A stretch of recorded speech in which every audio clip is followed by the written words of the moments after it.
जय श्री राधे कृष्ण। देवी और सज्जनों, नमस्कार, प्रणाम। शाम की बातें शाम से मैं श्याम सोनी एक बार फिर उपस्थित हूं आपके समक्ष एक नई प्रस्तुति लेकर, और प्रस्तुति का शीर्षक है खुशियों का उपहार।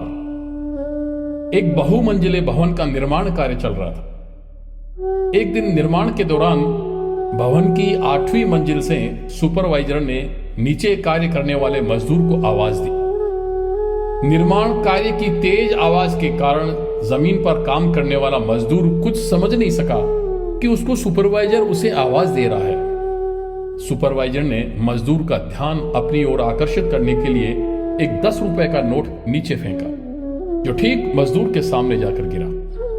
मजदूर ने नोट उठाया और अपनी जेब में रख लिया और फिर अपने काम में लग गया। अब उसका ध्यान खींचने के लिए सुपरवाइजर ने पुनः एक 500 रुपए का नोट नीचे फेंक दिया। अब मजदूर ने फिर वही किया और नोट जेब में रखकर अपने काम में लग गया। यह देख सुपरवाइजर ने अब एक छोटा सा पत्थर का टुकड़ा लिया और मजदूर के ऊपर फेंका, जो सीधा मजदूर के सिर पर लगा। अब मजदूर ने ऊपर देखा और उसकी सुपरवाइजर से बात चालू हो गई, कनेक्शन चालू हो गया। यह ठीक वैसा ही है जो हमारी जिंदगी में होता है।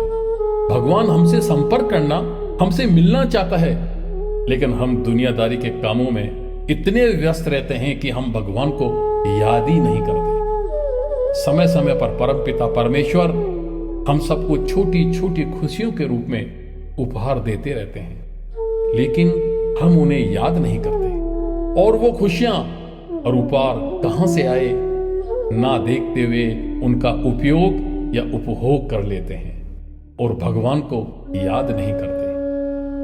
परमेश्वर हमें और भी खुशियां रूपी उपहार भेजते रहते हैं, लेकिन उसे भी हम हमारा भाग्य समझकर रख लेते हैं। हम समझते हैं ये सब कुछ हमारे भाग्य से हुआ है, हमारे कर्म से हुआ है, हमारे प्रताप से हुआ है, मैंपन जहां आ गया। और भगवान का धन्यवाद भी नहीं करते, उसे भूल जाते हैं। अनेक बार तो हम अहंकार में इतने डूब जाते हैं कि इन खुशियों को हमारे सत्कर्मों का परिणाम मानकर ईश्वर की कृपा को ही दरकिनार कर देते हैं।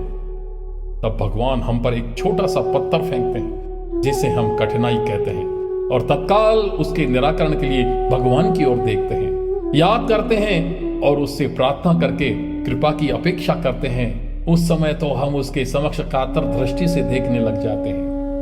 ठीक यही हमारी जिंदगी में हो रहा है। यदि हम हमारी छोटी से छोटी खुशी भी भगवान के साथ उसका धन्यवाद देते हुए, उनकी कृपा को मानते हुए बांटे, तो हमें भगवान द्वारा फेंके हुए इस कठिनाई रूपी पत्थर का सामना नहीं करना पड़ेगा। देवी और सज्जनों, इस वक्त मैं आपको एक बात और बताना चाहूंगा। घमंड, जी हां, अहंकार, घमंड और पेट जब ये दोनों बढ़ जाते हैं, तब इंसान चाहकर भी किसी को गले नहीं लगा सकता। जिस प्रकार नींबू के रस की एक बूंद हजारों लीटर दूध को बर्बाद कर देती है, उसी प्रकार मनुष्य का अहंकार भी अच्छे से अच्छे संबंधों को बर्बाद कर देता है। जन्म से ना तो कोई दोस्त पैदा होता है और ना ही दुश्मन। वह तो हमारे घमंड, ताकत या व्यवहार से बनते हैं। जिंदगी को अगर खुलकर जीना है तो थोड़ा सा झुककर तो देखो, फिर देखना ये ईश्वर आपको कितना ऊंचा उठा देगा। जय श्री कृष्ण।